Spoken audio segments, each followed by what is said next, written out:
Hi guys! Today we'll continue the discussion on your ortho. This time we'll be dealing with your joints and some of the drugs for these joint diseases. So let's start guys. Number 1. After 3 weeks of treatment for rheumatoid arthritis, Jean is about to receive etanercept. As the nurse, what is the most important to assess before giving the medication? A. The injection site for itching and edema. B. The white blood cell counts and platelet counts. C. Whether the client is experiencing fatigue and joint pain. Or D. Whether the client is experiencing a metallic taste in the mouth and a loss of appetite.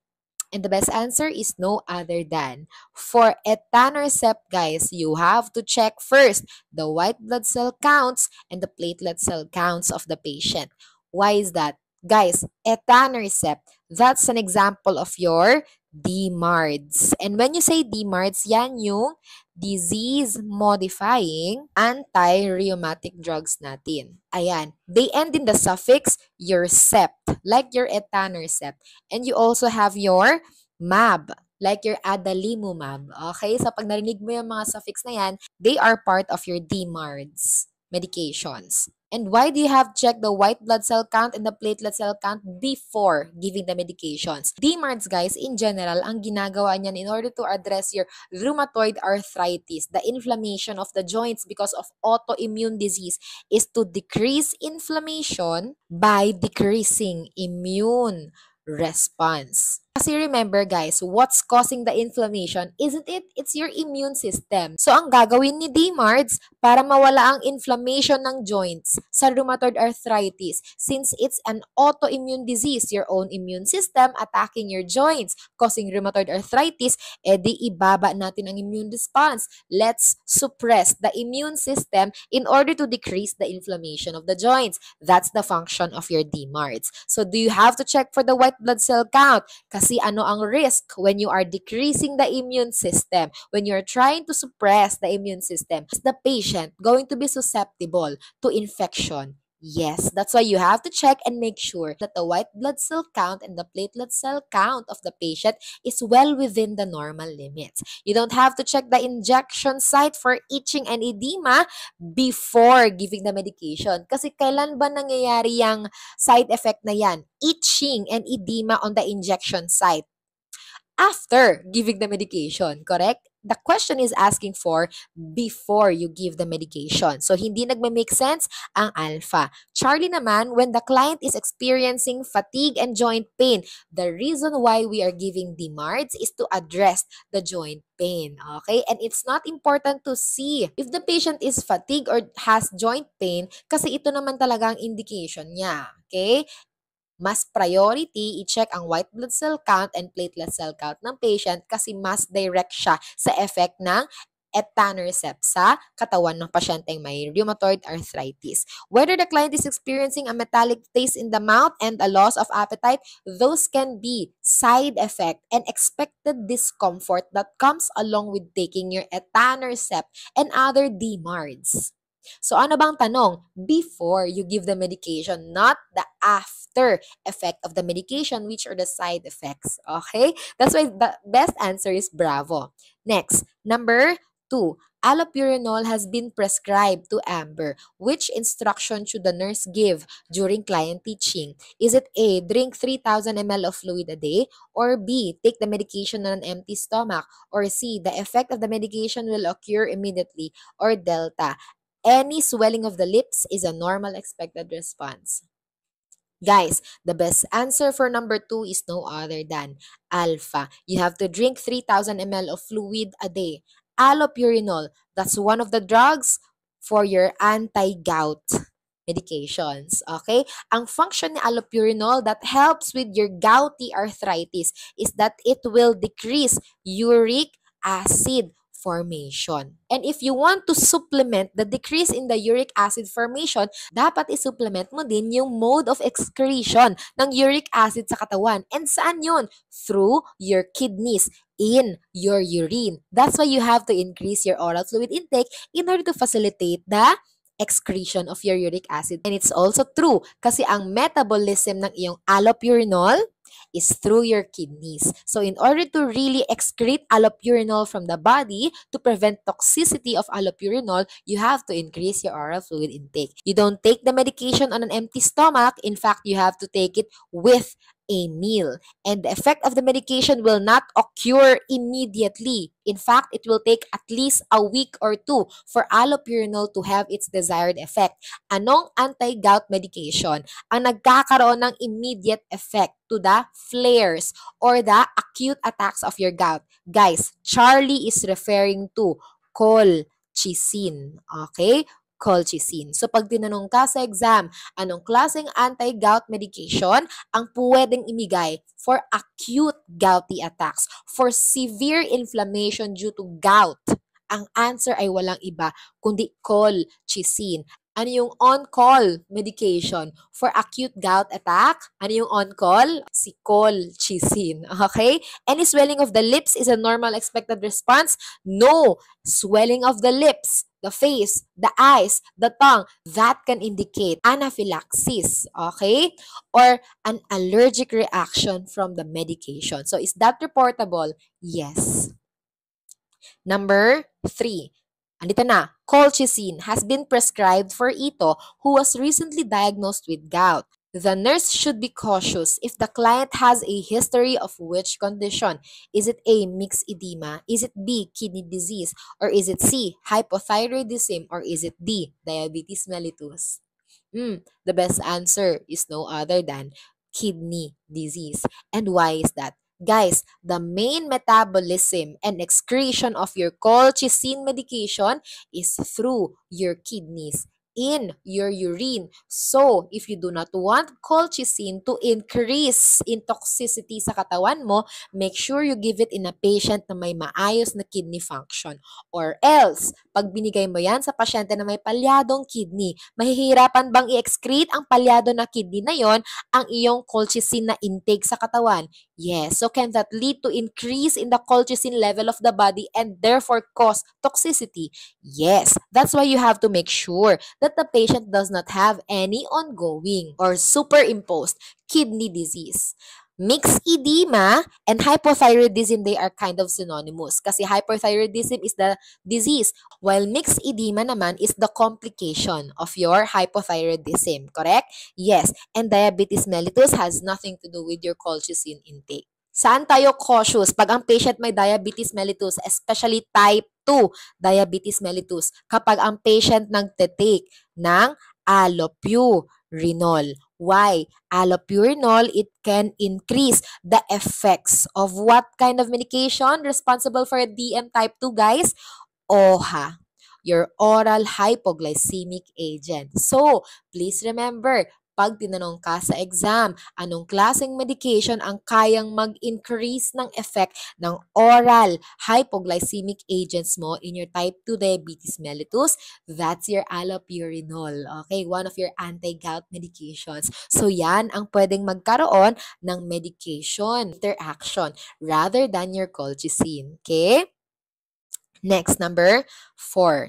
Ningguang, diagnosed with osteoarthritis naman, asks why she isn't prescribed steroids like her friend with rheumatoid arthritis. Which explanation should the nurse provide? Is it alpha? Intra-articular corticosteroid injections are used to treat osteoarthritis. Or B, oral corticosteroids can be used in osteoarthritis. Or C, a systemic effect is needed in osteoarthritis. Or delta, rheumatoid arthritis and osteoarthritis are two similar diseases. And the best answer for number 4 is no other than alpha ang sagot. What's the limitation of your steroid medication for patients with osteoarthritis as compared to patients with rheumatoid arthritis? Guys, makinig. Ganito yan. Ang osteoarthritis kasi, unilateral joint ang affected. So, for example, it's either your right knee, your right hip, especially mga weight-bearing joints. Yung mga joints na madalas nagkakarga ng weight ng katawan natin. Okay? Like your hips, like your knees. Correct? Yes, yan yung mga affected joints ni osteoarthritis. And tandaan mo lang, osteoarthritis is because of weight weight-bearing activities. So in short, anong klaseng joints ang affected pag sinasabing osteoarthritis? Local joints lang, no specific kind of joints. Pero when you compare that with rheumatoid arthritis, remember, rheumatoid arthritis, autoimmune disease yan. Your immune system attacks your joints. So ano ang effect kapag rheumatoid arthritis ka meron? Systemic. Yung mga joints sa katawan mo, systemic joints of the body affected, inflamed, attacked by your immune system. So anong joints ang affected? Systemic joints. Pwedeng sa kamay, both hands, both fingers on both hands, okay? Pwedeng both shoulders, pwedeng both knees, okay? So compare that with osteoarthritis, unilateral, local lang. Pero pag rheumatoid, systemic. So bakit alpha ang sagot? Intra-articular, ibig sabihin corticosteroid or steroid para sa osteoarthritis, binibigay directly sa joint na namamaga. Pero kapag steroid for rheumatoid arthritis, knowing that rheumatoid arthritis causes systemic inflammation of the joints since it's an autoimmune that attacks directly the joints of the body, kailangan ng mas systemic na effect para sa steroids mo. Kaya, pag sinabing RA or rheumatoid arthritis, a systemic effect is needed. Not in osteoarthritis, but rather in your rheumatoid arthritis. Correct? Yes. Oral corticosteroids para ba sa osteoarthritis? Mali. Kasi pag sinabi mong oral corticosteroid, are you taking the GI route for the absorption of the medication? Yes. And is the gastrointestinal route of medication general or specific? General yan. So, sino again yung may general systemic effect? Si RA, hindi si osteoarthritis. Again, localized lang si osteoarthritis. To the specific joint concerned, dun mo lang ibibigay ang steroids. No need for a systemic effect.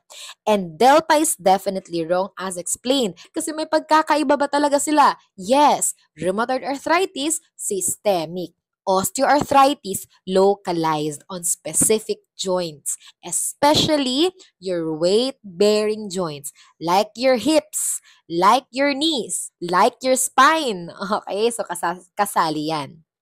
Next, number 5. After instructing a group of older clients, including Lisa, about regular exercise for osteoarthritis, which statement reflects correct understanding? So we're looking for the correct answer. Is it alpha? Performing range of motion exercises will increase my joint mobility? Or is it bravo? Exercise helps to drive synovial fluid through the cartilage? Or Charlie? Joint swelling should determine when to stop exercising. Or delta, exercising in the outdoors year-round promotes joint relaxation. The best answer for number 5 is no other than bravo po. Bravo. Why? In your osteoarthritis, since it affects most often yung mga weight-bearing joints mo, like your hips, like your knees, like your spine, okay? Ang kailangan mong gawin to reduce the pain, the inflammation on the area, is to do your exercise regularly. Because when you do your exercise regularly, the movement of the joints in between the joints, you will allow to drive the synovial fluid through the cartilages of that joint. And ano ba ang function ng synovial fluid? Going back to your anaphysio, guys, your synovial fluid, it will help absorb the shock when two bones hit each other during movement, like exercise. Okay? So ano bang problem again sa osteoarthritis? In your weight-bearing joints, the more you use those joints, the more they become painful.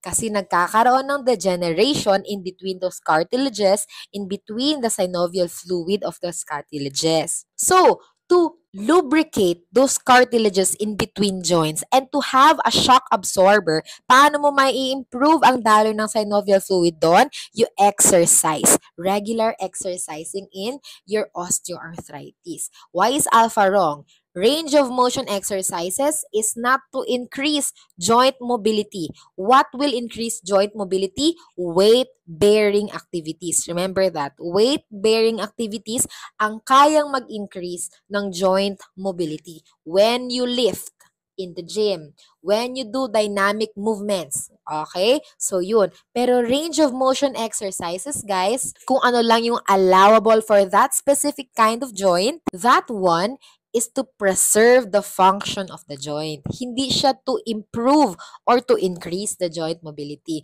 Para lang hindi magkaroon ng joint contractures. Ibig sabihin, pagtigas ng joint in one specific area na hindi mo na siya magalaw, maging stiff na siya, ganun na siya forever, okay? So, to prevent those kinds of joint problems and to maintain joint functionality, you can do your range of motion exercises, di ba?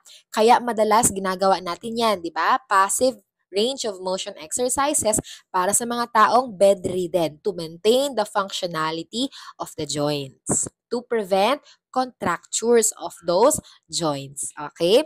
And joint swelling should determine when to stop exercising. You don't exercise or move the joint concerned in osteoarthritis if there is pain and stiffness. Dapat mag-subside muna ang pain and stiffness and joint swelling, okay? And exercising in the outdoors year-round promotes joint relaxation is wrong because when you exercise outdoors, meron bang mga cold breeze from the air from the outside? Yes. And remember, guys, cold in osteoarthritis will exacerbate the pain of those joints. Kasi pag malamig, mag-vasoconstrict ba? Yes. And when the vessels are vasoconstricted in your osteoarthritis, that will further promote pain in the area because of the absence of circulation. Okay? Next, number 6. Albedo, diagnosed with gout, is undergoing lab work. Which results should the nurse expect to find? Is it about calcium level of 9.0 milligrams per deciliter? Is it uric acid level of 9.0 milligrams per deciliter? Or is it potassium level of 4.1 mex per liter? Or is it your phosphorus level of 3.1 milligrams per deciliter? Guys, when you're talking about gout, ano ang titignan mo talaga sa labs? Walang iba, kundi ang uric acid level.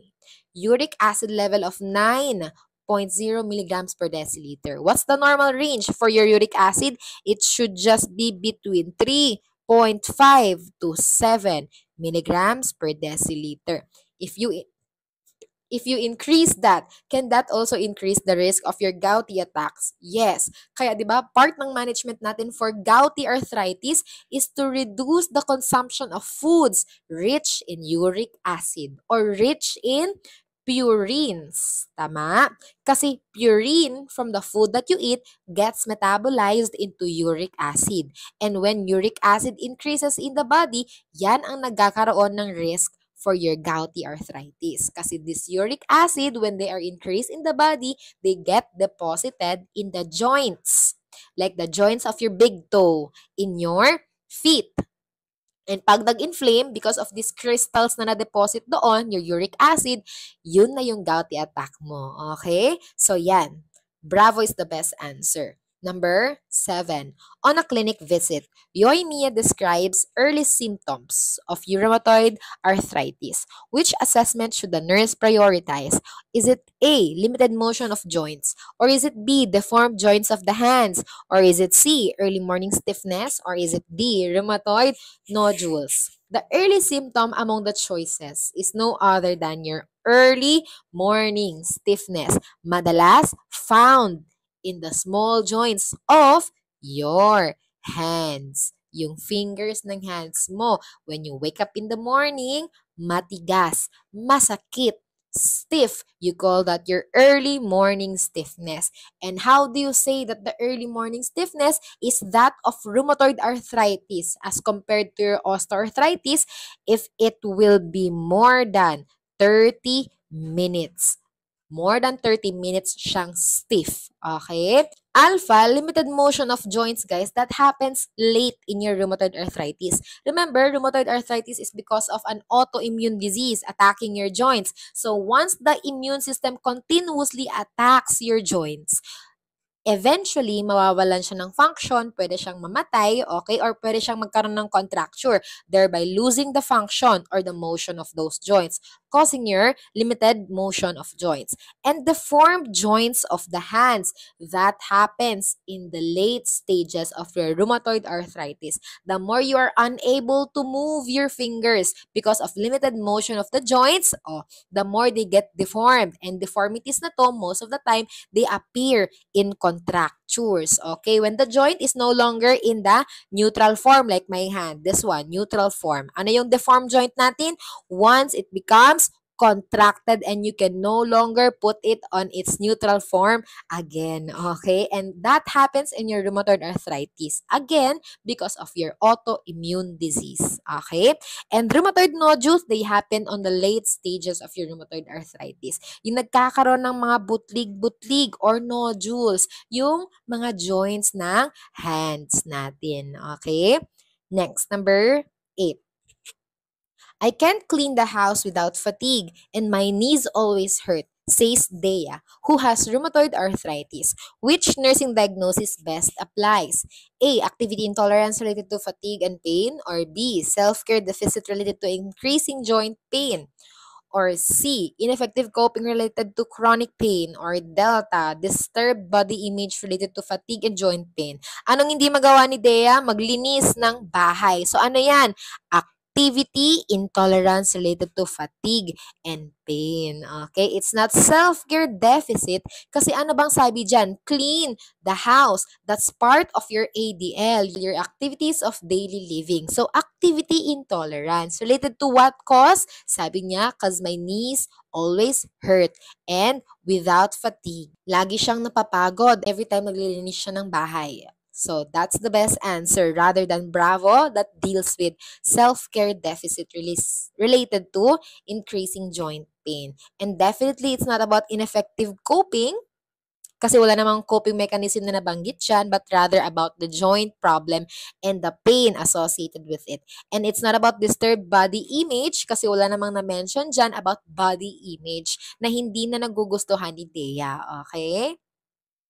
Number 9. The nurse is teaching Sucrose, who has rheumatoid arthritis, about promoting rest. Which position should she avoid during rest periods? So we're looking for the wrong answer. Ang bawal gawin ni Sucrose. Is it A, proper body alignment? Or is it B, elevating the part? Or is it C, prone lying positions? Or is it D, positions of flexion? And the best answer is no other than positions of flexion. Bawal naka-flex ang mga joints, lalo na ang mga small joints. Dapat when you are in a prolonged immobilized position, like when you are sleeping, when you have rheumatoid arthritis, dapat ikaw ay naka-neutral body alignment or proper body alignment. Yan ang dapat mong gawin. Again, ano ang ayaw natin mangyari? Positions of flexion should be avoided. This is to avoid contractures of the joint. So, pag nagkaroon na ng joint contractures, guys, lalo na in rheumatoid arthritis, will that really lose the functionality of the joint concerned? Yes. Because again, in your rheumatoid arthritis, is it an autoimmune disease that attacks the joint of the body? Yes. Okay? So, pag attack siya ng attack sa joints na yon, can those joints eventually degenerate and lose their function? Yes. So, ayaw mong mag-maintain ng positions of flexion kasi pag nawalan siya ng function in that kind of position, magkakaroon ng contractures. Ganyan na ang joints mo. Hindi mo na siya mababalik sa dati. Okay? So, yan ang best answer. Number 10. After giving Mona advice on joint conservation, which of her responses indicates a need for further teaching? So, you're looking for the wrong answer. Is it A, pushing with palms when rising from a chair? Or is it B, holding packages close to the body? Or is it C, sliding the objects? Or is it D, carrying a laundry basket with clenched fingers and fists? Ayan. Saan dyan, guys, based sa actions na ginawa ko, ang nagkaroon ng position of flexion? No other than delta. Kasi again, what are we avoiding when you have rheumatoid arthritis? For joint conservation, we want to maintain proper joint alignment. We want to maintain proper body alignment so as to preserve your joint function. Correct? So, bawal ba ang position of flexion like your clenched fingers and fist? Yes, bawal. Pero pwede ba ang pushing with palms? Oh, palms. When rising, pwede. Pwede ba ang holding packages close to the body? Pag ganito, pwede. Pwede ang sliding objects? Pag ganito, pwede. Kasi nasa neutral body alignment yan lahat. Walang positions of flexion sa mga presented. Okay? Next, number 11. It's hard to exercise my joints because of pain and stiffness, says Noel, diagnosed with rheumatoid arthritis. What is the best response? Is it A, you are probably exercising too much, decrease your exercise to every other day? Or is it B, tell the physician about your symptoms. Maybe your analgesic medications can be increased. Or is it C, stiffness and pain are part of the disease? Learn to cope by focusing on activities you enjoy. Or is it D, take a warm tub bath or shower before exercising. This may help with your discomfort. And the best answer, guys, technique sa board exam when you're answering joint problems, like your rheumatoid arthritis, like your osteoarthritis. When you see the clue word stiffness, the answer is warmth application. Saan dyan ang may warmth application? It's just delta. Okay? So, take a warm bath or shower before exercising because warmth will increase the mobility of the joint. Will deal with the stiffness. Okay? So, again, pag may stiffness present, anong pwedeng ilagay? Warm compress. Now, ano naman pag sinabi sa question? Swelling or ano pa? Inflammation. Pag swelling or inflammation naman, di cold compress. Malinaw? Yes. Pag swelling, inflammation, cold compress po. Okay? Pag sinabing stiffness, warm compress po. Okay? Kasi it has something to do with the circulation. So, pag nag-apply ka ng warm compress sa isang stiff na part ng joints mo, will that improve the circulation on the joints and will promote the joints to move better. Yes, that's why warm compress kapag may stiffness. And bakit naman cold compress kapag may swelling or inflammation? Pag may cold application, will there be vasoconstriction? Yes. And pag may vasoconstriction, will that reduce the inflammation? Kasi magre-reduce yung pag-open ng mga vessels in the area of the injury. Magre-reduce yung inflammation natin sa joints na yon kasi wala yung mga immune system modulators natin. Correct? Yes. Ayan ang best answer. Alpha, you are probably exercising too much. Decrease your exercise to every other day. Importante bang magkaroon ng exercise pa rin ang patient na may rheumatoid arthritis to preserve the functionality of the joints? Yes, that's why alpha is wrong. Because the complaint is stiffness, then deal with the stiffness. And how do you deal with that? Warm compress. Okay? Tell the physician about your symptoms. Maybe your analgesics medication can be increased. Oh, may pain nga, yes. But can you manage that with nursing management na warm compress? Yes. So, that's not the best answer as a nurse. Stiffness and pain, part of the disease? Correct. Learn to cope? Oh, wrong. Can you manage that with warm compress? Yes. Kaya mali yan. Oh, the best answer, delta. Next, number 12. What should the nurse assess in Eula who has osteoarthritis during the physical examination? A, is it anemia? B, is it osteoporosis? Or C, is it weight loss? Or D, is it local joint pain? Ano sabi ko kanina, guys?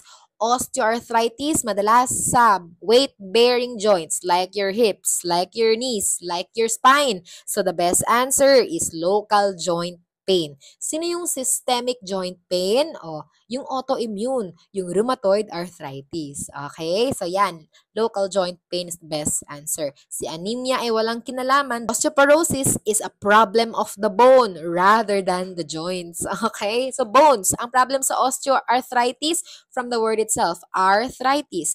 Ang joints, namamaga. Itis, arthritis. So, joints ang tinitingnan. Weight loss is definitely not one of the problems here. And 13, when should Laila, who has osteoarthritis and is prescribed ibuprofen, take her medication to reduce gastric irritation? Ayan na, sinabi na yung clue. Is it at bedtime? Is it on arising? Or is it immediately after a meal? Or is it on an empty stomach? Guys, isa lang dyan ang naiiba, kundi ang immediately after a meal. Charlie, Why? Guys, your ibuprofen, is that an NSAIDs or your non-steroidal anti-inflammatory drug? Yes. NSAIDs, guys, to reduce gastric irritation since it's a gastric irritant, correct? One of the most common cause of your peptic ulcer disease, correct? NSAIDs abuse. Oo. So, anong gagawin mo? Dapat immediately after a meal, you take your NSAIDs like your ibuprofen. Why is alpha, bravo, and delta wrong? When you go to bed, most of the time, is your stomach already empty? Yes. When you wake up in the morning, is your stomach empty kasi kakagaling mo lang matulog for 8 more or less hours? Yes. And on an empty stomach, is that the same concept? Yes. Okay, so pare-pareho lang ba ang sinasabi ng alpha, bravo, and delta? Yes. That's why you can safely eliminate them and answer Charlie. Oh. Same concept of the choices, you can safely eliminate because the rationale is you cannot have the two or three the same concepts as the answer. So, madalas, kung alin ang naiba, siya ang tamang sagot. Okay? But then again, concepts come first before test-taking strategies. Okay? Next, number 14. While educating Kokomi about diet and osteoporosis, which statement should the nurse include in the plan? Select all that apply. Sata. A. Maintain a diet with adequate amounts of vitamin D. Yes, good for bones. As found in fortified milk. Yes, and cereals. Kaya siya tinawag na fortified milk because milk in and of itself is rich in calcium. So we fortify it with vitamins like vitamin D and A in order to strengthen the bones further. And your cereals, the same thing. Okay? Fortified with vitamin D to improve bone health. So is alpha correct? Yes. Next, choose good calcium sources like figs, broccoli, and almonds. Are they good calcium choices or sources? Yes, that's correct. And Charlie, use alcohol in moderation because a moderate intake has no negative effects. Tama o mali? That's correct. The moderate use of alcohol has no known effect in terms of the loss of bone minerals that helps build bones like your vitamin D, like your calcium. So, pwede bang mag-moderation lang ng alcohol? Yes. Pero too much alcohol consumption, is that already bad for your bones? Yes. So, okay ba ang moderation? Yes, okay lang. Delta, try swimming as a good exercise to maintain bone mass. Guys, when you are swimming, are you buoyant in water? Do you carry your weight pag nasa water ka? No, the water will carry your body. You become buoyant in water. So walang weight-bearing activity dyan, walang stress na nai-induce sa bone, your bone will not repair itself. Kasi ano yung rule natin? Every time there is physical activity, there's bone activity. So when you say bone activity, that means the bone will repair itself kapag may sufficient na stress na nai-induce dyan sa bone mo by virtue of the activities that you do, physical activities. So, pag nagsuswim ka, buoyant ka sa water, not much of stress to your bones. So, your bones will not also build themselves. So, is delta correct? No, not included. Echo, avoid the use of high-fat foods such as avocado, salad dressings, and fried foods. Guys, remember your vitamin D, the vitamin that helps absorb calcium better. And calcium is important for bone formation. That one is a fat soluble vitamin. So, pag fat-soluble vitamin si vitamin D, do you have to have sufficient healthy levels of fat in the body in order for you to metabolize your vitamin D? Yes. So, pag sabi niyang avoid the use of high-fat food, tama ba yan or mali?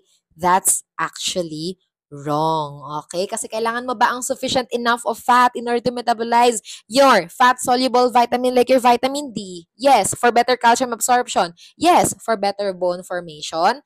Yes, that makes echo wrong. Okay? Kasi you don't have to avoid, but rather you can increase that in moderate levels. Again, in moderation lang. Okay? So that's it for number 14. The best answers are letter A, letter B, and letter C. Sila lang ang tama. Next, number 15. Tignari is scheduled for a long X-ray exam for osteoarthritis. What action shows the nurse is advocating for the client? Is it A, contact the X-ray department and ask the technician if the lengthy session can be divided into shorter session? Or bravo, contact the physician to determine if an alternative examination could be scheduled? Or C, provide a dose of acetaminophen? Or D, cancel the examination because of the hard X-ray table? Guys, the best answer for number 15. Pag ikaw ay advocate ng patient mo, ang sasabihin mo is alpha. You will try to contact and bargain with the X-ray department if pwede bang hati-hatiin into small, tolerable parts ang long X-ray exam na yan para sa osteoarthritis. Kasi guys, importante ba ang long X-ray exam na yan para sa osteoarthritis ng pasyente mo? Yes, that's why you don't have to contact the physician to determine if an alternative examination could be scheduled. Importante yan. Hindi mo pwedeng i-defer ang X-ray ng pasyente mo kahit na mahaba yan or long duration mo siyang gagawin. So, mali din ang delta for canceling it because of a hard table. Kasi matigas ba talaga ang table ng X-ray? Yes, importante yon for better visualization. Hindi mo yun mapapalitan or mamamodify. And you cannot provide a dose of acetaminophen to the patient unless otherwise it's ordered by the physician. So, alin dyan ang pagiging nurse advocate sa patient? No other than alpha lang. Okay? Just your alpha. Number 16. Shanha underwent joint replacement surgery. Suddenly, she complains of intense pain and cannot move her leg. What should the nurse suspect? A, a developing infection. B, bleeding in the operative site. Or C, joint dislocation. Or D, glue seepage into soft tissue. Guys, pag nag-joint replacement surgery ka, tapos suddenly, biglang sumakit ang area and biglang hindi mo magalaw yung area na naoperahan for your joint replacement surgery, ang nangyari ay walang iba kundi joint dislocation. Para bang nung may normal joint ka pa, when your joints are dislocated, can you still move? No longer. Kasi ano bang function ng joint? Isn't it to provide mobility, movement, to the body? Yes, okay? So pag hindi mo magalaw, anong nangyari? Joint dislocation. Glue seepage into soft tissue is wrong. Kasi before you close the surgical site in a joint replacement surgery, the surgeon makes sure that the glue has already taken its solid form. So, mali ang delta. And when you say developing infection, you would notice there's fever, there's pus discharge, o yung mga signs and symptoms of infection, but not intense pain and cannot move the leg, correct? And bleeding on the operative side, edi bleeding ang makikita natin, hindi immobility, hindi pain, okay? Next, number 17.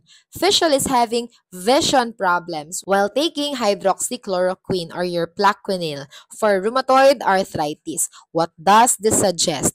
A, development of a cataract. B, possible retinal degeneration. Or C, part of the disease process. Or delta, a coincidental occurrence. Guys, the best answer is no other than bravo. Possible retinal degeneration. Why is that? Your hydroxychloroquine in long-term use, since your hydroxychloroquine is also your DMARDs, your disease-modifying anti-rheumatic drug. Ano ang pwedeng long-term effect niya?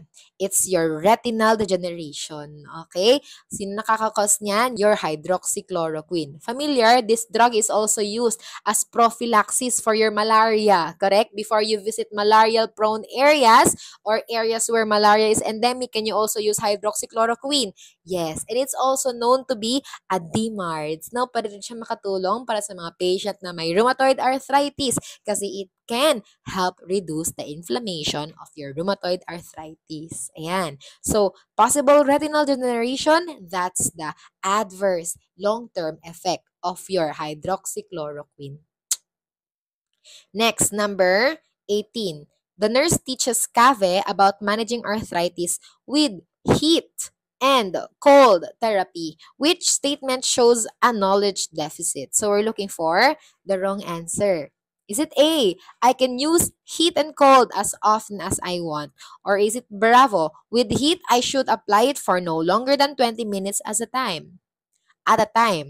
Or Charlie, heat-producing liniments can be used with other heat devices?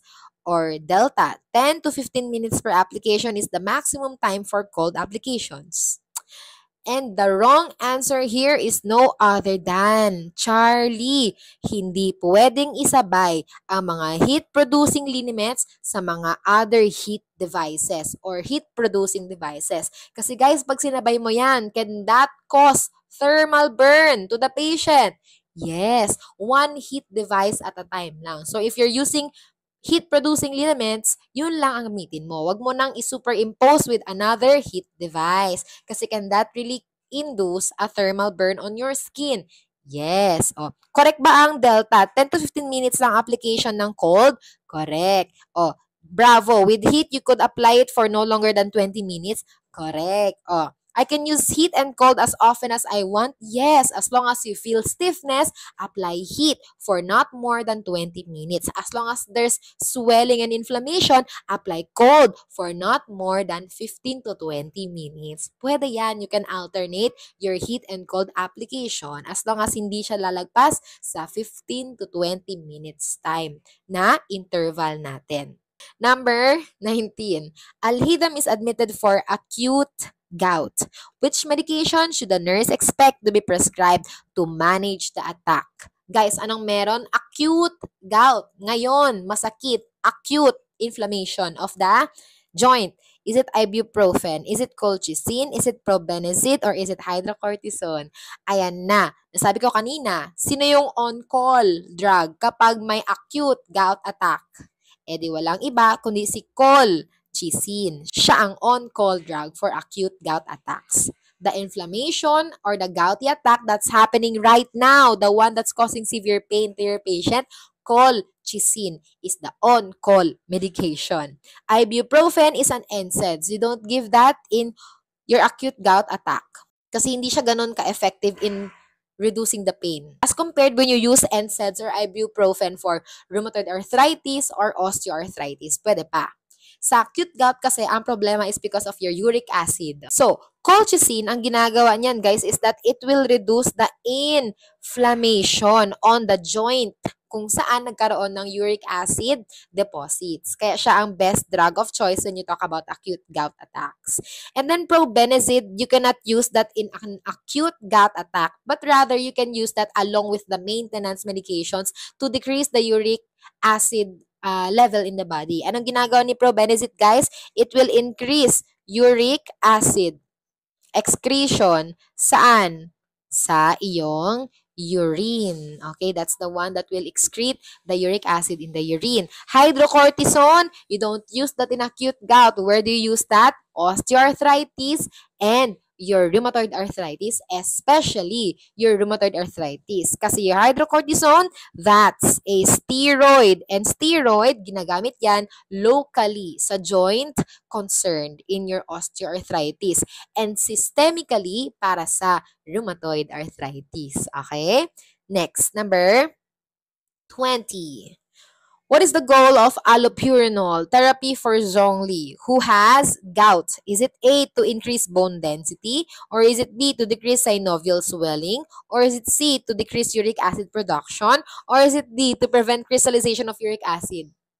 And the best answer, as discussed a while ago, guys, no other than to decrease the uric acid production in the body. Yan ang function ni allopurinol. It's not about bone density. Anong problem dito, guys, sa gout? Is it about the purine metabolism error? Yes. So, it's not about bone density, but rather a joint and purine metabolism problem.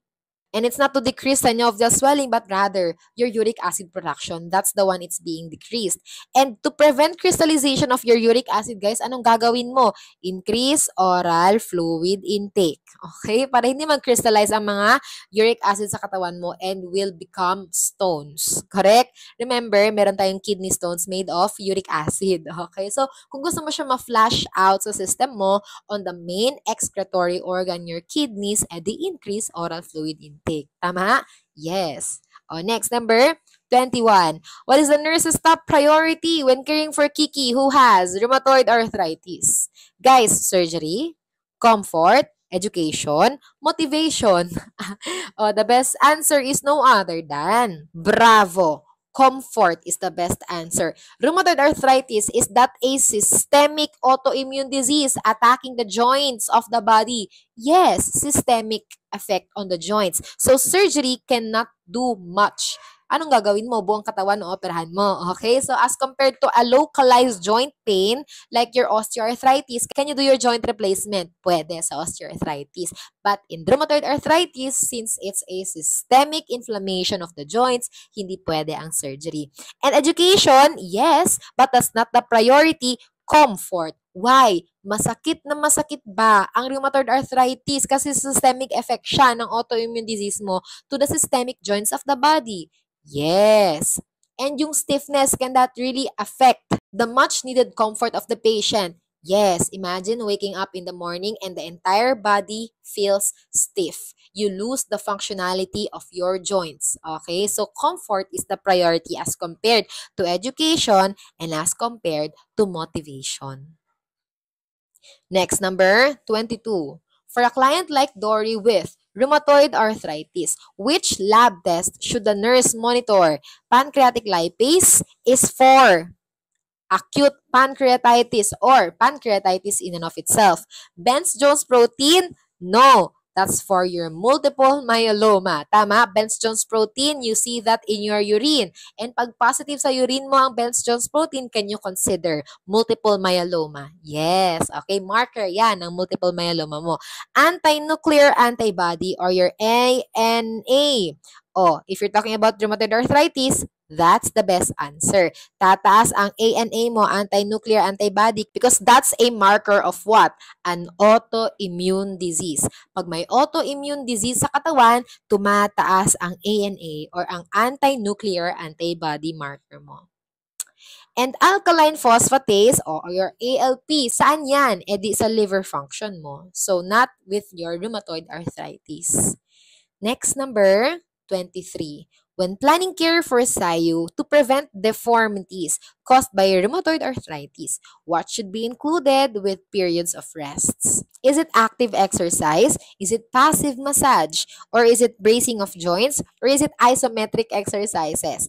Guys, to prevent deformities in your periods of rest, dapat ikaw ay mag-active exercise. Kasi when you are doing exercises, when you are moving your joints, that's the time you can maintain joint functionality. That's the time you can prevent joint deformities. Okay, remember, in your rheumatoid arthritis, bawal ba ang positions of flexion once you're on rest periods? Yes, bawal. So, anong pwedeng gawin? Can you try and move your joints on rest periods? Yes. Sabi dyan, rest periods or periods of rest. Ibig sabihin, walang exacerbation na nangyayari, walang pain, walang stiffness. So, pwede bang mag-exercise ang patient na may rheumatoid arthritis in the absence of pain and stiffness? Correct. Pwede. Because exercise is important in patients with rheumatoid arthritis in order to prevent deformities, in order to preserve the function of the joints.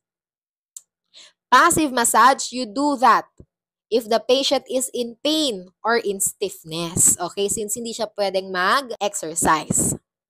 And bracing of joints and isometric exercises, saan natin ginagawa yan? Pwedeng kapag ang patient na may rheumatoid arthritis is in flares or in exacerbation, meaning masakit, may stiffness, may pain, okay? May inflammation. No? So, pwedeng isometric exercises lang. Or, pwede ding concept yan in your traction, no? Sa bones kapag ikaw ay na-fracture. To prevent muscle atrophy, anong gagawin?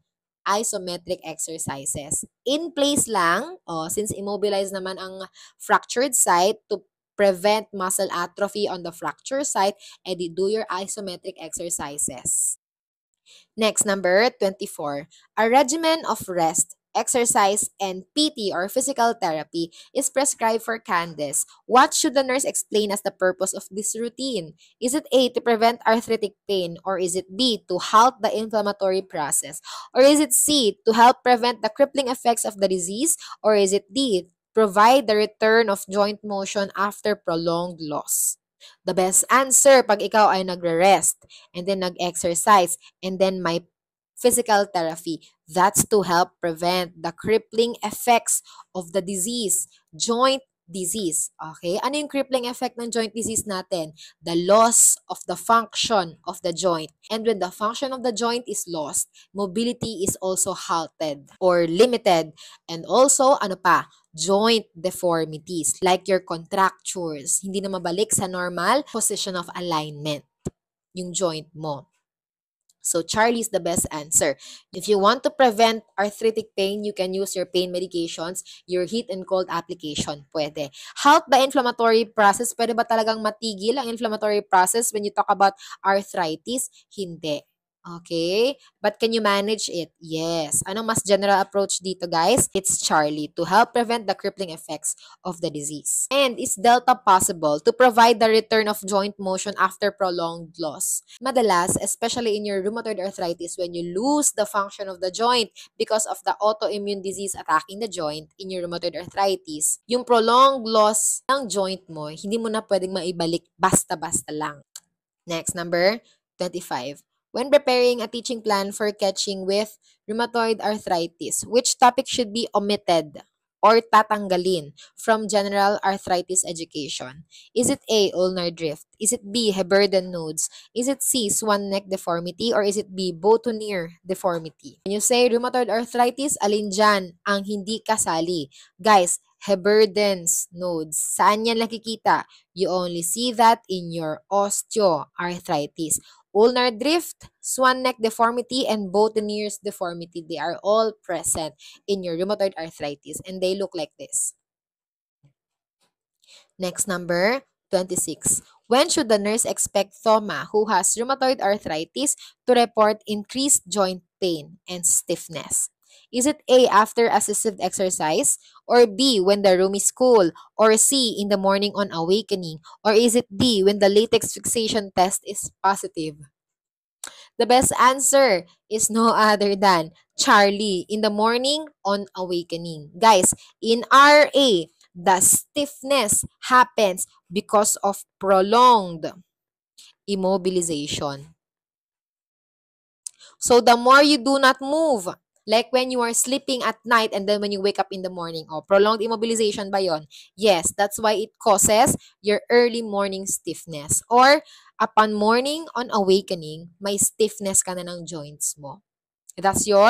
That's characteristic of rheumatoid arthritis. After assistive exercise, especially mga weight-bearing exercises mo, sino yung masakit? That's your osteoarthritis. Sino yung sumasakit when the room is cool? Pwedeng osteoarthritis. Latex fixation test has nothing to do with rheumatoid arthritis. Number 27. Which pain reliever should the nurse expect for Sino who has rheumatoid arthritis? Is it aspirin, codeine, meperidine, alprazolam? The best answer is, saan dyan ang NSAIDs na pwedeng gamitin sa iyong rheumatoid arthritis, guys? Aspirin. Okay? Pwedeng aspirin. Grabe naman pag gumamit ka ng codeine, meperidine, at alprazolam. You can do your NSAIDs plus heat and cold application. Okay? Next, number 28. Teyvat General Hospital is treating Coley who has swelling in both hands due to rheumatoid arthritis. What should be included before range of motion exercises? Is it A, passively performed by the nurse? Or B, avoided if the client reports discomfort? Or C, preceded by the application of heat or cold? Or D, gradually increased to improve mobility and independence? Remember, before you do your range of motion exercises in rheumatoid arthritis, there is stiffness of the joints. So to reduce the stiffness, can you apply heat? Yes. So Charlie, heat or cold? Heat para sa stiffness, cold para sa pain and inflammation. Yes. So can you do that? Yes. To reduce the pain, reduce the inflammation, reduce the stiffness. So Charlie is the best answer. Next, number 29. Cookie Shinobu is learning about joint exercises as part of her care plan. What's the best preparatory step before she begins her routine? Is it A, cold packs before exercises? Or B, encouragement to push past pain? Or C, application of warm compresses? Or D, massaging joints with liniments? Di walang iba kundi application of warm compress. Anong tanong? Ano ang step before gagawa ng routine or ng joint exercise? To remove the stiffness, anong application? Warm application. Tama? So, Charlie, yes, application of warm compress. And last number, during a health teaching with Barbara, who has rheumatoid arthritis, which of the following should the nurse emphasize to help avoid stiffness? A. Take breaks from movement often. Or B. Maintain full day bed rest during flare-ups. Or C. Start the day with light joint activity. Or D. Only exercise after all medications are taken. Avoid stiffness. Paano mo ma-avoid ang stiffness, guys, in rheumatoid arthritis? Remember, kailangan ka lang nagkakaroon ng joint stiffness sa rheumatoid arthritis with prolonged periods of immobility or prolonged periods of rest. Yun yung reason kung bakit ka may joint pain or stiffness in rheumatoid arthritis. That's why you experience early morning stiffness. So, anong kailangan mong iwasan para maiwasan ng stiffness? Di avoid maintaining a full day bed rest during flare-ups. Is it okay to take breaks from movement often, especially if there is pain and inflammation? Yes. And is it okay to start the day with light joint activity? Correct. Kasi initially, di ba, your joints are still stiff. So, pwede bang passive joint movements muna and then you increase the intensity once you can tolerate it better? Yes. And delta is wrong because aside from the use of the word only, which is very restrictive, and an absolute term we have to avoid in exams and choices that we choose as our answer, guys. Sabi dito, mag-exercise ka lang daw after mo na-take lahat ng medication. O, mali yan. When can you exercise? You can exercise whenever your joint allows you to. So, meaning, walang masyadong stiffness, walang masyadong inflammation, and walang masyadong pain para hindi mahirapan ng patient mo. Not necessarily pag nainom niya na lahat ng gamot niya. Okay? So, that's the best answer. Bravo for number 30. That's all. Hope you learned. Bye!